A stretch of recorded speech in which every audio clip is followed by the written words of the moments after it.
3, 2, 1... Salut à tous, c'est le 6ème homme, bienvenue sur la chaîne NBA de Basket Info.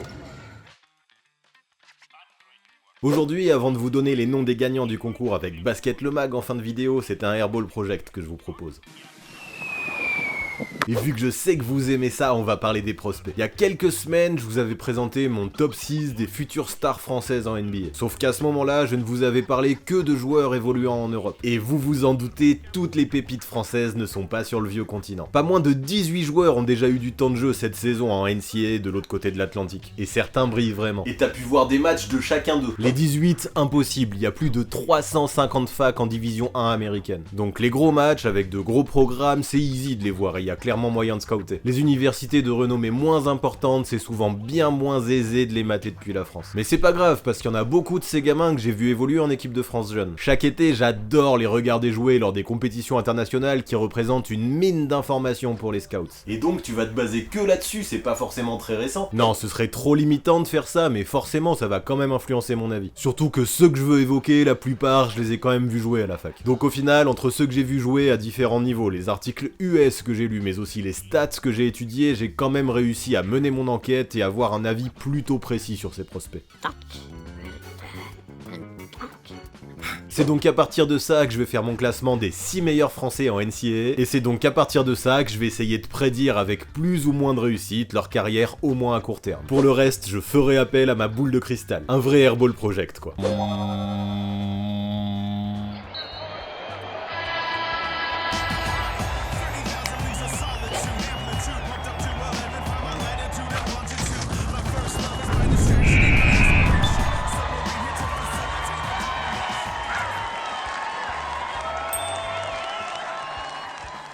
Pour débuter, en numéro 6, je veux évoquer Joshua Mballa, intérieur de 2m01 né en 1999. Lors de sa première saison, sa saison freshman, le gars est allé jusqu'en finale avec Texas Tech, mais le pauvre n'a pas joué une seule minute ce jour-là. Intéressant, j'imagine, de côtoyer pendant toute une année un gars comme Jarrett Culver, mais plutôt frustrant. Voilà pourquoi cet été, il fut transféré à Buffalo, fac actuellement classé 181ème au net ranking de la NCAA. Alors il y a moins de renommée, c'est sûr, mais il y a plus de temps de jeu.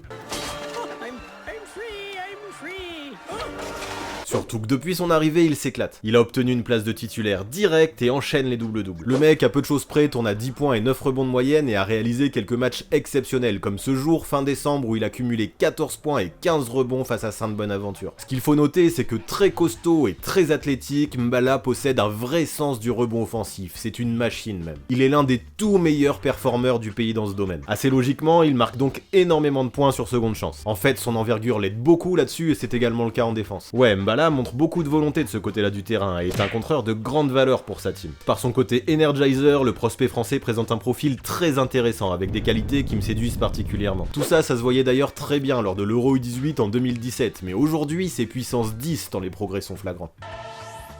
Après, malheureusement, Mballa n'a pas vraiment de tir extérieur. Il n'en a tenté qu'un seul depuis le début de la saison et il l'a raté. En vrai, malgré sa taille, son jeu est presque plus celui d'un pivot que celui d'un ailier fort. Du haut de ses 2m01, il manquera donc probablement de centimètres pour exploser à ce poste au plus haut niveau. De plus, sa palette offensive paraît parfois limitée de haut panier auprès du cercle. Donc prendre de l'XP à Buffalo et progresser sur les fondamentaux lui sera forcément bénéfique sous les ordres d'un Jim Whitesell qui possède une très bonne réputation et qui n'a pas hésité à lui faire rapidement confiance. Donc pour être honnête, ça me paraît peut-être un peu juste tout ça pour pouvoir rêver de NBA tout de suite. Mais au vu de la progression qu'il a montré cette année, pas de doute que l'expérience US, s'il l'amène jusqu'à son terme, lui fera le plus grand bien pour au moins se fabriquer une belle carrière en Europe. Et puis qui sait, sa marge de progression est grande et nous ne sommes jamais à l'abri d'une bonne surprise.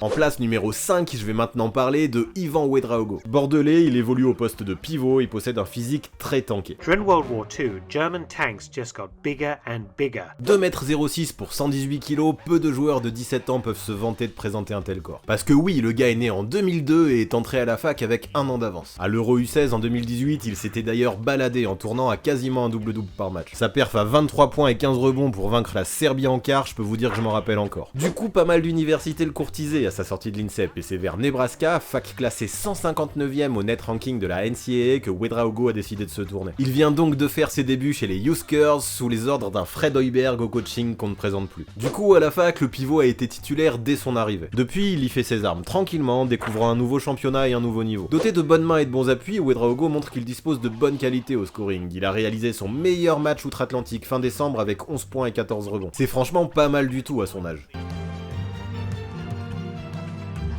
Si on fait un bilan global, du coup, sa taille est un peu faible pour un pivot, mais est loin d'être rédhibitoire. Surtout qu'il compense en étant un véritable guerrier sur le terrain. Ouedraogo met beaucoup d'intensité dans tout ce qu'il fait et c'est une qualité très appréciée par les fans et par les coachs. L'objectif maintenant est sûrement de réussir un peu à canaliser ça des deux côtés du parquet, car beaucoup de choses restent à polir chez ce jeune joueur. J'aimerais aussi qu'avec l'expérience, il apprenne un peu plus à s'écarter du cercle. Mais bon, il a le temps pour tout ça et ce qui est rassurant, c'est que le gamin est considéré comme un vrai bosseur. Alors la route sera longue, c'est certain, mais ce qui est sûr, c'est qu'avec Fred Hoiberg, il est en train de prendre de l'XP, c'est clair. Laissons-le se développer. Alors quand il sera prêt, d'ici 2 ans peut-être, il n'aurait rien à perdre à se présenter à la draft NBA pour tenter sa chance dans la grande ligue. Rien n'est assuré, c'est certain, mais rien n'est inenvisageable non plus. Vient désormais l'heure de parler de la 4ème place avec Olivier Sarr. Encore un pivot qui, du haut de ses 2m13, évolue à Wake Forest, université classée 105ème du point de vue du net ranking en NCAA. Né en 1999, il y entame sa 3ème saison et à la rentrée on se disait que c'était un peu l'année ou jamais pour lui pour percer vu le temps de jeu qu'il attendait. Et j'imagine que si aujourd'hui il est 4ème de ton classement, c'est qu'il assure plutôt bien, non? T'as pigé, et pourtant après 2 matchs seulement il a perdu sa place de titulaire. J'avoue j'ai flippé au début, mais ça ne l'a pas empêché de jouer 25 minutes et de tourner à 12 points et 9 rebonds de moyenne depuis. C'est plutôt pas mal, non? Comme beaucoup le disent, on s'en fout de commencer le match, l'important c'est de le finir. C'est le cas de Sarr à Wake Forest qui, même s'il n'est pas starter, a un rôle très important dans le dispositif de Danny Manning. Prenons son match contre Arizona en décembre dernier comme exemple. Ce jour-là, il a cumulé 21 points et 13 rebonds en 31 minutes et a remporté en suivant un trophée de joueur de la semaine dans la très relevée conférence ACC. Ça montre qu'il est bien plus qu'un coupeur d'orange du bout du banc, tout ça. Bref, ce qui est flagrant au premier abord quand on observe Olivier Sarr, c'est sa taille et son envergure. Le gars est un 7-footer et vu comment il est fin, même s'il s'est musclé, ça augmente encore cette impression de longueur. Ce qui est cool aussi, c'est qu'il est mobile et est capable de courir d'un panier à l'autre, c'est évidemment une force. Le gars défend, prend des rebonds, sait jouer le pick and roll, arrive à très bien finir près du cercle et bouge beaucoup mieux que la plupart des gars de son gabarit. Tout ça, ce sera forcément des trucs qui plairont en NBA. Alors après, bon, on peut lui reprocher de ne pas aller assez au contact. D'autant plus que pour le moment, il manque un peu de move et de qualité de haut panier. À mon avis, il va falloir taffer un peu de ce côté-là. Par contre, ce qui est bien, c'est qu'il semble conscient de ça, il ne force pas et compense en s'écartant. Il a une bonne petite mécanique de shoot pour un gars de sa taille et est très adroit à mi-distance. Il a même mis 4 paniers à 3 points depuis le début de la saison. S'il arrive à devenir un vrai stretch 5, ça compensera clairement son manque de puissance dans l'optique où on lui imagine un avenir potentiel en NBA. Petite chose notable par contre, si on veut être complet, c'est qu'il a une fâcheuse tendance à faire des fautes en défense. Dommage quand même car sa mobilité et son envergure lui permettent d'être très efficace de ce côté-là du terrain. Après bon, encore un petit bémol, encore une fois, il se ferait probablement moins bouger par les plus costauds s'il prenait du poids. Quoi qu'il arrive, en tout cas, il y a encore du boulot pour lui à fournir auprès de Danny Manning. Il doit mûrir, gagner en expérience et surtout continuer à faire de la muscu et à taffer les fondamentaux. Rien d'inaccessible donc pour Olivier Sarr, et vu qu'il a la réputation d'être un gars intelligent, nul doute qu'il sait déjà sur quoi continuer à bosser. C'est ce qui fait que même à bientôt 21 ans, son potentiel reste très haut. Du coup, je me dis qu'il pourrait bien séduire une équipe NBA au 2e tour dès la prochaine draft. Et pourquoi pas mieux si jamais Wake Forest arrive à faire une belle fin de saison. Ce sera difficile, c'est sûr, mais ce sera clairement un truc à observer. It's really nice and we're thankful for what we have right now. Bon, vous avez suivi? Si oui, vous avez compris qu'il était temps de passer au podium. Alors en numéro 3, je vais évoquer Yves Pons. Né en 1999, il est un ailier ultra athlétique d'1m98 qui vient d'entamer sa 3e saison avec l'université classée actuellement 70e au net ranking en NCAA Tennessee. Bon, par contre, soyons francs, ces 2 premières années furent compliquées. Un temps de jeu aléatoire et des difficultés pour le natif d'Haïti à se faire une vraie place dans le collectif de Rick Barnes. Perso, j'avoue qu'il y a encore quelques mois, je m'inquiétais pour lui. D'autant plus qu'après de bonnes performances en équipe de France jeune, notamment en 2016, son été 2019 ne fut pas des plus rassurants. Peu de temps de jeu et à peine 2 points par match à 25% au tir pour lui lors de l'Euro U20. Autant être honnête, j'espérais plus. Sauf que là, depuis le début de la saison universitaire, le gars me fait kiffer.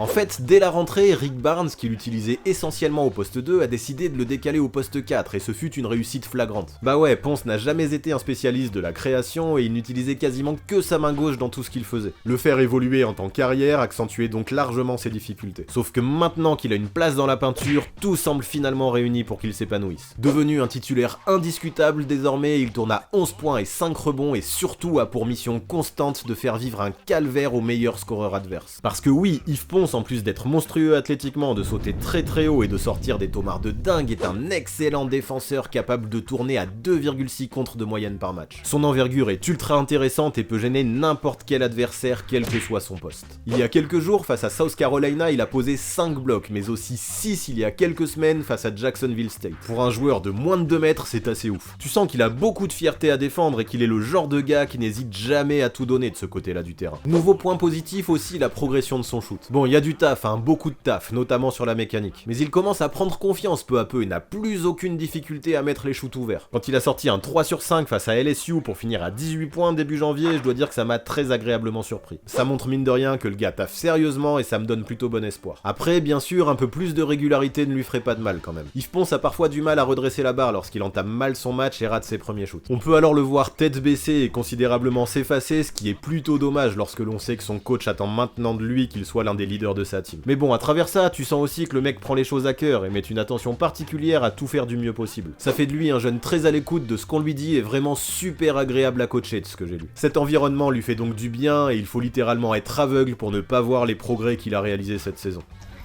Oh shoot. Sorry.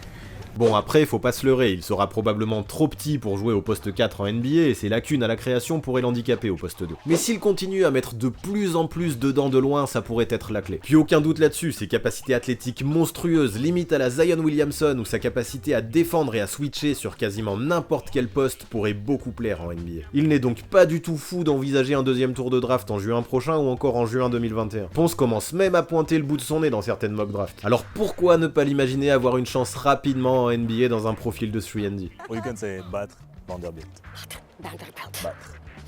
Battre. En deuxième place, avec Killian Tilly, nous allons parler d'une famille que les amateurs de sport connaissent très bien. Et ouais, si vous savez pas, je vous laisserai faire vos propres recherches et vous verrez que dans la famille Tilly, on ne rigole pas avec le basket ou le volley. Mais bref, revenons à Killian qui entame sa 4e et dernière saison à Gonzaga, université actuellement classée 7e au net ranking NCAA. Ailier fort de 2m08, il est né en 1998 et s'est vite montré comme un spécialiste du shoot à longue distance. Dommage que les nombreuses blessures qu'il a connues, notamment à la cheville, aient mis un frein à son développement. Mais bref, peu importe, aujourd'hui, pour sa saison senior, il est clairement l'un des leaders principaux d'un des programmes les mieux cotés du pays. Et c'est clair que chez les Zags, son expérience et son leadership se ressentent. Il est le parfait relais de Mark Few sur le terrain et est en lice pour potentiellement être élu meilleur joueur NCAA de la saison. Semblant enfin en bonne santé après une opération chirurgicale au genou sans gravité à la rentrée, il retrouve peu à peu ses standards qui avaient fait de lui un potentiel premier tour pour la draft 2018. Ses 12 points par match à 48% au tir sont là pour le prouver, d'autant plus que plus la saison avance et plus Killian Tilly semble monter en puissance. Mais bon, plus que dans les chiffres, c'est vraiment dans le jeu que les qualités de l'ailier fort se remarquent réellement. Pourtant, c'est clair, il est loin d'être le plus athlétique. Son envergure pose vraiment question. Il n'est pas le plus rapide, ni le plus musclé. Mais le basket a l'air si simple avec lui. Le gars connaît le jeu, connaît les systèmes, sait jouer le pick and pop et a surtout une excellente vision et un très bon sens de la passe. Sa complémentarité avec le pivot Petrousev est parfaite, ses choix sont souvent les bons et c'est un régal à regarder pour les puristes. Mieux encore, souvent critiqué pour sa défense, il semble de plus en plus progresser au fil de la saison, notamment dans son placement et son efficacité au contact. Alors ok, Killian Tilly ne sera jamais un vrai rim protector, et à bientôt 22 ans, il ne dispose plus de beaucoup de potentiel. Mais je suis persuadé que par son QI basket et son côté sniper à longue distance, il pourra rendre service à de nombreux collectifs en NBA. Pour conclure, même s'il fera difficilement mieux qu'un début de deuxième tour à la prochaine draft, quoique tout dépend de la qualité de son tournoi final, je compte sur Tilly pour devenir à terme un vrai role player dans la grande ligue en tant que stretch four. Pour ça, il n'y a plus qu'à espérer qu'il reste en bonne santé. I wasn't really 100% every time, so I think I felt better at the end, but still it was a little different. Et enfin, en number one, je vais parler de Joel Ayayi. Là, on a un vrai prospect. Et même si jusqu'à cet été, le fait qu'il ne se soit pas encore imposé à Gonzaga pouvait poser question, c'est désormais de l'histoire ancienne. Ah, il est à Gonzaga lui aussi, c'est donc le coéquipier de Killian Tilly, et lui aussi a fréquenté Rui Hachimura. Tout à fait, Gonzaga est une fac plutôt bonne quand il s'agit de se tourner vers l'international. En tout cas, cette année, les deux Français sont des titulaires indiscutables sur le campus de cette université située à Spokane. Ils donnent ainsi un côté tricolore vraiment sympa à cette équipe des Zags. Mais Killian, on vient d'en parler, alors penchons-nous maintenant sur Joel. Combo guard d'1m96, le gars est lui aussi originaire de Bordeaux et est né en 2000. Après Ouedraogo, Ayayi est donc le plus jeune joueur de ceux qu'on étudie aujourd'hui. Donc pour commencer, faut savoir qu'il sort d'un été intéressant, qui lui aura permis de remporter une médaille de bronze au Mondial U19 et d'être élu dans le meilleur 5 de la compétition. Plutôt pas mal, non? Pourtant, personnellement, je dois dire qu'en termes de jeu, il ne m'a pas beaucoup séduit lors de ce tournoi. Individuellement, le gars était le meilleur joueur de l'équipe de France, pas de doute là-dessus. Mais on lui a demandé d'être le premier créateur et de porter beaucoup la balle, alors que le handle, je trouve que c'est pas vraiment sa qualité première. Tout ça fait qu'il a probablement un poil trop croqué parfois, même s'il n'a clairement pas tremblé dans les moments décisifs pour obtenir la 3ème place. Et puis je suis tatillon, parce que s'il a eu la balle, c'est pas par hasard, c'était juste le meilleur joueur. Le mec a des qualités énormes et après une dizaine de matchs cette saison à Gonzaga, il a glané une place de starter dans l'une des universités favorites pour aller au bout dans quelques mois. Et ce qui me plaît, c'est que son coach Mark Few ne l'utilise pas au poste 1, mais plutôt au poste 2, aux côtés d'un Ryan Woolridge senior bien plus expérimenté du point de vue de l'organisation. Parce que ouais, la qualité première, comme on l'a dit, c'est pas l'organisation, c'est plutôt le scoring. Que ce soit en transition, domaine dans lequel il est expert, en ISO, en drive ou en 1 contre 1, l'arrière a un sens inné du panier. Le gars en plus est très efficace au rebond défensif et j'aime sa faculté à capter la balle pour aller ensuite conclure à fond en contre-attaque. Sa vitesse est un atout incroyable balle en main. Mais ce qui est bien aussi, c'est que le gars bouge bien et sait tout à fait exister sans le ballon. Il court, prend les écrans, se démarque et est même capable de sanctionner de loin. Son shoot d'ailleurs est plutôt fiable, même si bien sûr il peut encore progresser, notamment à une distance NBA. En fait, si l'on regarde de plus près, quasi toutes ses bonnes perfs au scoring ont eu lieu quand il a su mettre dedans derrière la ligne. Il a déjà atteint 2 fois la barre des 20 points et ce fut à chaque fois avec au moins 3 tirs primés. Après, ce qui lui manque quand même pour être un prospect de très haut vol, c'est des épaules. Rien de rédhibitoire encore parce que ça se travaille le muscle, mais ça lui permettrait de rester plus équilibré au contact et pourquoi pas marquer encore plus de points en s'approchant davantage du cercle plutôt que de s'arrêter et de tenter des flotteurs. Ça l'aiderait également en défense, je pense, domaine dans lequel je le trouve encore un peu fruste, que ce soit sur l'homme ou loin du ballon. Ouais, pas facile de contenir des tanks quand on fait seulement 82 kg. De plus, même si Ayayi arrive bien à couvrir les lignes de passe, il joue beaucoup l'interception et prend parfois trop de risques pour s'offrir une contre-attaque et des points faciles. Tout ça fait que pour moi, la défense dans sa globalité fait partie des points qu'il a à taffer. Mais bon, ce qui est positif encore une fois, c'est qu'il n'y a rien de catastrophique. Le muscle, ça se gagne et on voit déjà qu'il s'est un poil développé de ce côté-là avec le temps. Puis la maturité, quoi qu'il arrive, qu'on le veuille ou non, ça vient avec l'âge. Donc ouais, s'il taffe comme il faut, les progrès viendront, j'en suis sûr. D'ailleurs, si Gonzaga fait un bon parcours comme attendu lors du tournoi final, je pense que Joel aurait tout intérêt à se présenter à la draft dès cet été. Sa vitesse, ses instincts de scoreur et sa marge de progression pourraient réellement séduire des équipes NBA. Alors pourquoi ne pas rêver d'une fin de premier tour pour lui aussi, surtout s'il explose d'ici le mois de mars. Car ouais, si aujourd'hui Joel Ayayi est un joueur moins abouti que Kylian Tilly, il a aussi 3 ans de moins et peut devenir selon moi à terme un joueur encore plus intéressant. Sa faculté à marquer des points vite et bien pourrait d'ailleurs lui offrir un petit rôle sympa en sortie de banc dans la grande ligue et j'avoue que j'ai hâte de voir ce qu'il en adviendra. For sure, I want to play NBA, but don't be a bad player. I want to be one of the greatest players in NBA.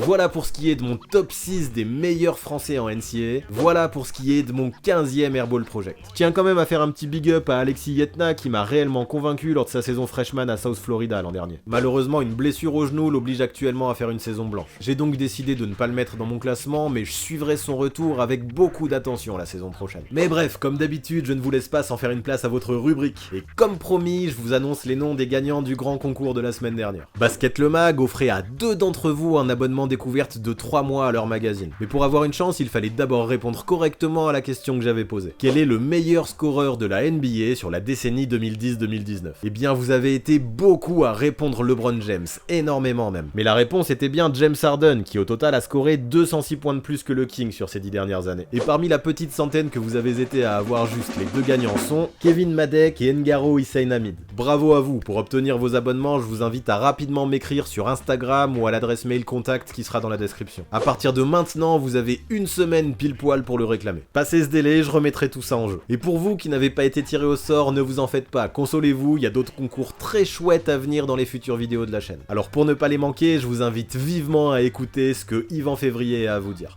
Salut, c'est Yvan Février, abonnez-vous à la chaîne Le 6ème Homme. Yvan Février, vous connaissez j'imagine. Du haut de ses 2m04, l'ailier fort de 21 ans évolue aujourd'hui à Levallois en Jeep Elite. Habitué des équipes de France jeunes dans lesquelles il a toujours eu un très gros rôle, notamment en tant que sniper à longue distance, il se rappellera sûrement bien fort de sa médaille d'or obtenue en 2016 à l'Euro U18. Pour ce qui est de ses perfs plus récentes, il a planté 14 points avec 17 dévals il y a environ 3 semaines pour vaincre Chalon-Reims et c'est franchement pas mal. Merci à lui pour le soutien, go le follow sur les réseaux et comme il il le dit si bien, abonnez-vous à ma chaîne. Puis si vous voulez faire les choses bien, et c'est de plus en plus nécessaire, pensez à activer la cloche pour recevoir les notifications et ne rien manquer. Pour le reste de l'actu, vous le savez, c'est sur Basket Info. Vous pourrez notamment y trouver une super interview maison de Dominique Wilkins qui nous livre des anecdotes inside sur la façon dont il a vécu sa carrière en NBA. Pour débattre avec la commune passionnée, c'est encore et toujours sur Discord que ça se passe, je mettrai les liens de tout ça en description. Et pour finir, vous connaissez les bails, mettez-moi un énorme pouce bleu si vous voulez que je continue à parler des prospects d'ici la draft. Dites-moi en commentaire qui vous aimeriez que j'aborde et je vous promets que si on dépasse les 1000, on en fera d'autres. Du coup, je compte sur vous. À très vite.